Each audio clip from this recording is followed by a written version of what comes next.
शुभेच्छा. मित्रांनो, सुमारे 350 वर्षांपूर्वी आपल्या भारताला, आपल्या महाराष्ट्राला एक कर्तृत्ववान वीर पुत्र मिळाला, ज्याने अजर पराक्रमाने, शौर्याने, धाडसाने होत्याचं नव्हतं आणि नव्हत्याचं होतं करून दाखवला. मुठभर मावळ्यांच्या जोरावर अपायपाय शौर्य गाजवले.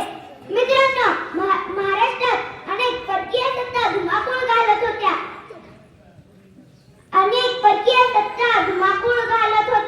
मुघलांच्या कैदेत अनेक मराठा सैनिक खितपतच पडले होते.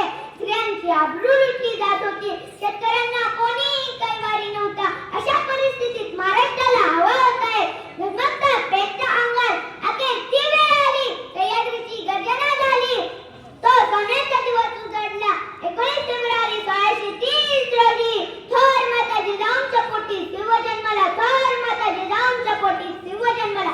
छ म्हणजे छत्तीस जातीचे बळ असणारे, त्र म्हणजे मोगलांना त्रस्त करणारे, प म्हणजे परत न फिरणारे, ती म्हणजे तिन्ही जगात जाणणारे, शी म्हणजे शिस्तप्रिय, वा म्हणजे वाणिज्य, जी म्हणजे जिजाऊंचे पुत्र, म म्हणजे महाराष्ट्राची शान, हा म्हणजे हार न मानणारे, रा म्हणजे राज्याचे चिंतक, ज म्हणजे जनतेचा राजा, असा छत्रपती शिवाजी महाराज